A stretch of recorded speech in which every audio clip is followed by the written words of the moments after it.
বাংলাদেশের শিক্ষা ব্যবস্থা সবচেয়ে বেশি যিনি ভূমিকা রেখেছিলেন তিনি হচ্ছেন দেশনেত্রী বেগম খালেদা জিয়া। উনি দেশনেত্রী বেগম খালেদা জিয়া সর্বপ্রথম বাংলাদেশে আমাদের মেয়েদের শিক্ষাকে প্রাইমারি থেকে উচ্চ মাধ্যমিক পর্যন্ত অবৈতনিক করে ফ্রি করে দিয়ে উনি সকলের কারে কারে ঘরে ঘরে শিক্ষা ব্যবস্থাকে পৌঁছে দিয়েছিলেন। তার সুযোগ্য পুত্র সুযোগ্য উত্তরসূরি মাননীয় প্রধানমন্ত্রী ডক্টর তারেক রহমান এক ধাপ এগিয়ে গিয়ে এই অবৈতনিক শিক্ষা ব্যবস্থাকে আরো 4 বছর উনি বাড়িয়ে একেবারে গ্রাজুয়েশন পর্যন্ত উনি নিয়ে গেছেন। আজকে আমাদের শিক্ষা ব্যবস্থা গত 17 বছরে যে ধস নেমেছে, এই ধস সেই শিক্ষা ব্যবস্থাকে যদি ঠিক করতে হয় তাকে তৃণমূল থেকে ঠিক করতে হয়। বর্তমানে এই অর্থ বছরের বাজেটে সবচেয়ে বেশি বাংলাদেশের ইতিহাসে যে কোনো সময়কে সবচেয়ে বেশি বরাদ্দ রাখা হয়েছে শিক্ষা ব্যবস্থা। আমাদের প্রধানমন্ত্রী সবসময় একটি গল্প করেন, এই গল্পটা উনি আমাদেরকে বহুবার বলেছেন, অনেক সমাবেশে বলেছেন।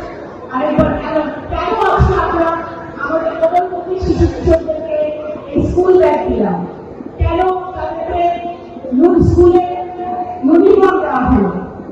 উনি আপনারা জানেন স্বৈরাচারী শেখ হাসিনা সরকারের সময় বাধ্য হয়েছিলেন নিপীড়িত নির্যাতিত অবস্থায় দেশের বাইরে থাকতে।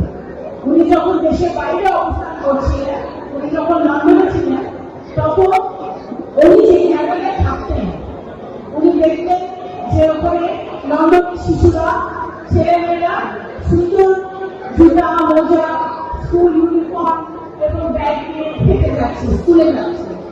ওনার কাছে তখন মনে হচ্ছিল আমার বাংলাদেশে আমি এমন করতে পারতাম যে আমাদের ছেলেমেয়েরাও গ্রামের গঞ্জে প্রত্যন্ত অঞ্চলে আমাদের ছোট ছোট ছেলেমেয়েরা স্কুল ইউনিফর্ম পরবে, স্কুল ব্যাগ থাকবে, জুতা থাকবে, তারা স্কুলে যাবে। এই স্বপ্ন থেকে আপনি যখন ফিরে এসেছেন, আল্লাহ তাআলা যখন আমাকে সুযোগ দিয়েছে, জনগণের ভোটে বিএনপি যখন নির্বাচিত হয়েছে, সরকার গঠন করেছে, উনি ওনার স্বপ্ন ওনার প্ল্যান বাস্তবায়নের হাত দিয়েছেন। সাথে সাথে আজকে সরকার গঠন হয়েছে 5 মাস 5.5 মাস 6 মাসের ভিতরে।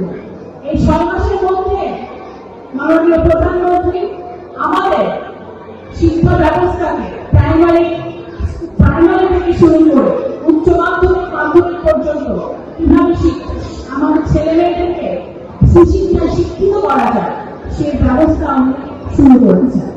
আজকে এই কার্যক্রমের প্রধান কারণ হচ্ছে যে আমাদের ছেলেমেয়েরা, আমাদের অভিভাবকরা যেন তাদের ছেলেমেয়েদেরকে স্কুলে পাঠায়, আমাদের ছেলেমেয়েরা যেন সেই অনুপ্রেরণা পায়, সেই উৎসাহ পায় যে তারা স্কুলে থাকবে, ভালোভাবে পড়াশোনা করবে, শিক্ষকদের কথা শুনবে, অভিভাবকদের কথা শুনবে এবং ইনশাআল্লাহ আমার সামনে যারা বসে আছে তারা কিন্তু বাংলাদেশের ভবিষ্যৎ, ফরিদপুরের ভবিষ্যৎ।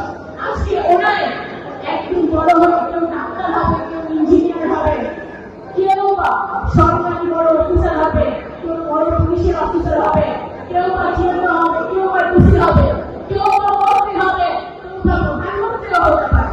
তো সুতরাং আজকে আমার সামনে যারা বসে আছে তারাই কিন্তু আজকে বাংলাদেশের ভবিষ্যৎ। এই ভবিষ্যৎকে যদি গড়তে হয় তাহলে আমাদের সকলে, আমাদের শিক্ষক শিক্ষিকারা আছে, সকলকে তাদের ঐক্যবদ্ধভাবে মন দিয়ে এই কাজটি করতে হবে।